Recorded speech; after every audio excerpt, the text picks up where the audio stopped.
Okay, let's try this again. So good afternoon, everybody. So, to pick up from where we stopped last time, since I didn't manage to get all the way through it, we're going to start by thinking about where we actually want to end up at the end of the semester with sort of a brief overview of some of the things that we're going to learn. So what we call 6 valuable lessons about international trade. The first of these valuable lessons is that free trade, or a move towards trade liberalization, will increase both aggregate economic efficiency as well as aggregate economic welfare. What we mean by that is free trade actually leads to greater specialization and to greater productivity, so that world output can increase even though we have the same resource utilization. So that's what we call production efficiency. We also have consumption efficiency. Consumers are also able to purchase a larger quantity and most often a larger variety of goods and services, still working the same number of hours, so that the real purchasing power of their income has gone up. So what this demonstrates then is that there are gains from trade both for producers and consumers. That will be a continuing theme that we'll see over the next 5 to 6 or 7 weeks. The second thing, though, which is very important that we will have to recognize is despite the fact that aggregate economic efficiency and aggregate economic welfare are improved with free trade, there are losers. And one of the things that I hope this class will help you decide after you graduate and go off into the work world is that you pick the right firms and the right industries so that you're not one of the losers. Okay? So we want to avoid the L on the board now. Okay, so we'll see though what kind of industries, what kind of factors of production, what kinds of considerations we have to think about when we talk about who loses from international trade. Notice that in most conversations, especially that you hear in the media or in the political environment, the advocates of free trade only talk about the benefits and not the costs associated with it. So opponents of free trade, of course, only emphasize the cost without emphasizing the benefits. So we need to have some way of thinking about both the cost and the benefits, and we also need to have some way of thinking about what the net is. So the net, see number 1. Okay, let's take number 4 first, and then we'll come back to number 3. Number 4 says, a domestic firm may lose out from international competition even if it is the most efficient or lowest cost producer in the world. When we talk about being the most efficient or lowest cost producer in the world, we're talking about a concept that's known as absolute advantage. I am absolutely better than you are at producing goods and services. What we will see, partly not so much today, we're going to set it up today, but we'll definitely see on first day, is that even if you have an absolute advantage, you can lose from international trade. Now, that sounds bad, but it also works in the converse. Even if you have no absolute advantage in anything, so you are the least efficient in production of every good and service that you can possibly imagine, you can still gain from international trade. You can gain from international trade because even though you don't have an absolute advantage, you will have a comparative advantage in the production of some goods and services. And what we will see is the basis for most international trade is comparative, not absolute advantage. We can also show that under some very special circumstances, trade protection can actually increase a country's aggregate economic welfare. Not world economic welfare, but country's economic welfare. So one can make an argument, most economists don't think it's a particularly strong argument, but one can make an argument that trade policy can be used in a protectionist way to increase a country's level of the aggregate economic welfare. And we'll look at a couple of examples of how that's possible a bit later. So as I say, even though a country can do that, while it may raise country's economic welfare, it generally does not raise the world's economic welfare, and therefore we continue to believe that the case for free trade is very, very strong. Again, it's not universal. There are costs associated with international trade. We'll have to look at what some of those costs are before we come out for a net reading. Okay, let's go to the second.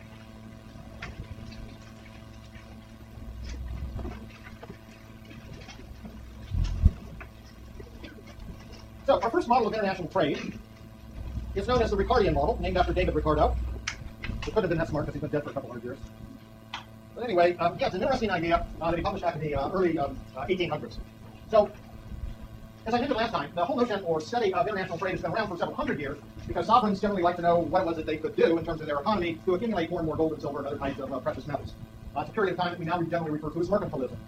Adam Smith came along in The Wealth of Nations, published in 1776, and argued that the way that a country actually gains from international trade is by having an absolute advantage in the production of goods and services. And so that a country with an absolute advantage would want to export those goods and services. David Ricardo came along a couple of decades later and basically said, Adam, you're a really bright guy, you're wrong on this score. And so what David Ricardo showed, and what we will show in the example that we will use today and on Thursday, that it is indeed possible for a country to have an absolute advantage in the production of the two goods that we're going to look at. But in that case, it still only wants to produce one and export it, and allow the other country to produce the other good and to import that from its trading partner. So this is the basis of comparative advantage. So when we think about comparative advantage and international trade, comparative advantage turns out to be the core justification for international trade in a wide variety of models. We're going to start with a very, very simple model, this Ricardian model, which actually only looks at one factor of production.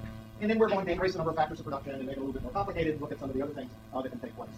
Comparative advantage, however, does not explain all of international trade. And we will need, in several weeks, another set of models that will help us to explain the balance of international trade. And so, again, we'll look at comparative advantage in a fair amount of detail through a series of models before we move on to these other ones. As I mentioned, the Ricardian model essentially looks at international trade or production, assuming that there is only one factor of production, and that factor of production is labor. So the basis for comparative advantage is essentially how productive are your workers. That's the real key. So I'm going to use something that's very close to the example that David Ricardo actually used. He assumed that there were only two countries, England and Portugal. Now, we use two countries only as a simplifying assumption. We could easily make it 3, 9, or some other very large numbers, but we would have to do it with mathematics, and I don't want to go there. So if I don't want to go there, you don't want to go there. So all the general conclusions that we can come to with multiple countries, we can also get out of this model as well. So it's not really a particularly restrictive assumption. If you don't like the notion of just having two countries, you can always think of one country as Portugal and the other country as the rest of the world. Right? Another way of just dividing the world into two parts. Okay, the second assumption is we're only going to deal with two goods. And the two goods we're going to deal with are going to be cloth and wine. So this is also what David Ricardo talked about, cloth and wine, so that's why we're using it. Again, this is just very simplifying assumption to make the analysis easy. We can easily have multiple numbers of products if we wanted to. Now, a couple of assumptions about these two goods. We're assuming that all cloth is homogeneous and all wine is homogeneous. So regardless of which country it's produced in, it's exactly the same product. So it's perfectly interchangeable. We'll be talking about product variety or differences in product later in the semester. So again, just trying to keep it simple here at the beginning. Now, we're also assuming that both cloth and wine are produced in both countries, in both England and in Portugal. The third assumption that we make is that there is only one factor of production. That factor of production is going to be labor. We're going to assume that the labor force is fully employed. So you can either think about this as a long-term model where we're always at the country's steady state, or we could be in that magical short-term period where we just happen to be fully employed. So we'll just think about a fully employed labor force. We're also going to think about the labor force as being fixed, at least for now. We'll talk about later how we can think about the impacts in terms of changes in the amount of resources that we have. The first two of these assumptions not particularly critical at all for our analysis. The third one, however, is labor productivity in each country and in each industry is constant. They're different between industries within a country, and we're also different between countries. But we do not change the labor productivity dependent upon the number of workers in that industry. Notice that is a different assumption than we typically make in micro or macroeconomics, where we assume that there's diminishing marginal productivity of labor. Here, what we're assuming is that there's constant labor productivity. So we'll relax this assumption on Thursday. So again, don't get too hung up on this one. Our fourth assumption is that we have some labor mobility within the country. Actually, not some. We have lots of labor mobility within the country. Workers can move freely and costlessly between industries. Again, this essentially means that they're going to work in the industry where they have the highest return. And workers cannot move between countries. So we're immobile between countries, but mobile within the country. We'll assume, for, again, simplicity of analysis, that we have perfect competition with all the sorts of things that go along with perfect competition. A lot of small firms, profit maximizing, the output is homogeneous, firms can enter and leave, and everybody has perfect information. So again, just a standard sort of perfect competition assumption. We're going to assume that consumers base their behavior on utility maximization. So given a set of basic preferences, consumers will want to maximize their individual utilities, and therefore our aggregate utility subject to whatever our budget constraints are. So we're going to assume that. We're also going to assume, for the time being, that our indifference curves, our aggregate indifference curves, or what we call country indifference curves, are homothetic. All this means is that income doesn't matter. The only thing we need to worry about is relative prices. So consumers in two different countries, faced with the same relative prices of products, will consume the same relative quantities. Again, we can relax that. It's just one of these assumptions to try and make things very easy. Ricardian model is a general equilibrium model. So when we're in equilibrium, all markets are in equilibrium. And then finally, we're going to assume that there are no transportation costs. Although, again, this is mostly just to keep the analysis simple. We'll talk about the effects of transportation costs, not in the classic Ricardian model, because it's more difficult to see, but in the models that we use beyond this. So again, I wanted to make all of these assumptions perfectly clear, because one of the things that often happens when we talk about economic models is we're making sometimes what appear to be very severe assumptions without actually stating what those assumptions are. So that's our set of 8 assumptions to get started with in terms of the Ricardian model. Now, as I mentioned, we're assuming here that labor productivity is constant. So that means the marginal product of labor is constant. That has implications for the shape of the production functions. So the production functions for the two countries, for Portugal in black and England in red here, would simply be some level of productivity, A, capital A term, times the number of workers in that industry. Now, the levels of productivity in each industry, that is A sub C, productivity in the cloth industry, and A sub W, productivity within the wine industry, will be different. Similarly for England, but it won't change depending upon the number of workers that we have, which is why this turns out to be linear function. Let me also just point out, and I only do this because your pencil does this twice to be done, they use an asterisk to indicate data for the other country. So in essence, in this mnemonic formulation, Portugal's our home country and England's our foreign country. So let's think now about what these production functions actually look like. Now, we don't have a whole lot of information here, but I can draw these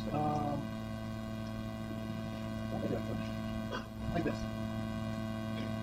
So this is a production function for cloth in Portugal. And here's a production function for cloth in England. Again, notice that those production functions are straight lines. Remember, the slope of the production function is the marginal product of labor. And since these are straight lines, the marginal product, and therefore their slopes are constant, the marginal product of labor is also constant. Notice also, in the way that I've drawn these, that workers are more productive in Portugal in producing cloth than they are in England. We know that because the production function in Portugal is higher than it is for England. Now we can also add production functions in wine.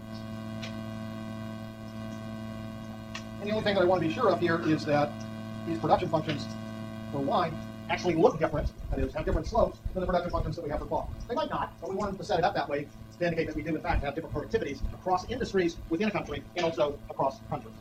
Again, notice that the way that I've drawn this suggests that workers in the Portuguese wine industry are more productive than workers in the English wine industry. Now, these production functions will allow us to generate or derive a production possibilities frontier, which is what we're particularly interested in. We now have a 4-quadrant diagram. So notice we've got quantity of cloth on the right horizontal axis and the number of workers in the cloth industry on the downward axis, the downslope axis. So over here, what we have is the production function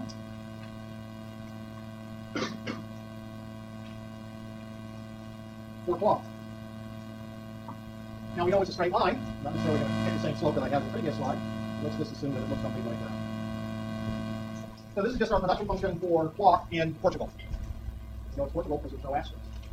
So in the upper left-hand corner, we are going to put the production function for wine. So notice we've got the quantity of wine on the up-axis, and we've got the number of workers in the wine industry on the left horizontal axis. So remember, we're increasing the number of workers as we move away from the origin. So this production function might look something like that. Now finally, well not finally, but next, we need to think about the lower left-hand quadrant here. So notice what we have on the axes for this lower left-hand quadrant. We've got the number of workers in the wine industry and the number of workers in the cloth industry. Now remember, one of the assumptions that we're making is that all the workers are being employed. We only have two industries, so they've either all got to be employed in one, all in the other, or there's got to be some mix in between. But you can't drop out of the labor force. So what that means then is if this is all the workers in the wine industry and none in the cloth, we have to have that same number of workers in the cloth industry if none of them are in the wine industry. So that means then that the labor constraint, which is what this line is, this is our labor constraint, tells us what the allocation of labor is between the two industries. The slope of this labor constraint line will be -1. If a worker leaves the wine industry, they have to move to the cloth industry. So it's simply a 1-for-1 exchange between the two industries. Well, with this information, we can now calculate or derive a production possibilities frontier.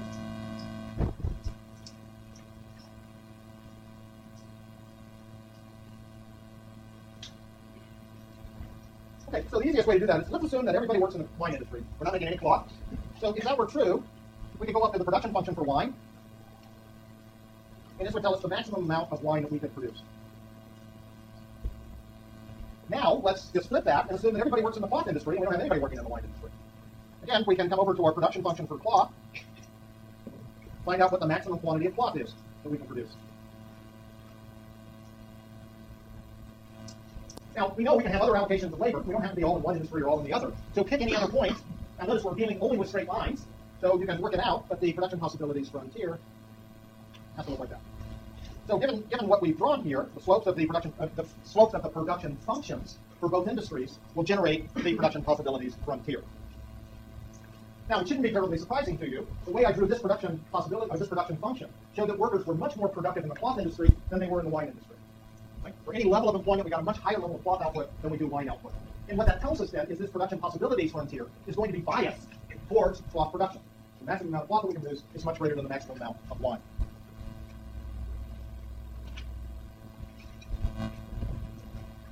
So in this particular setup,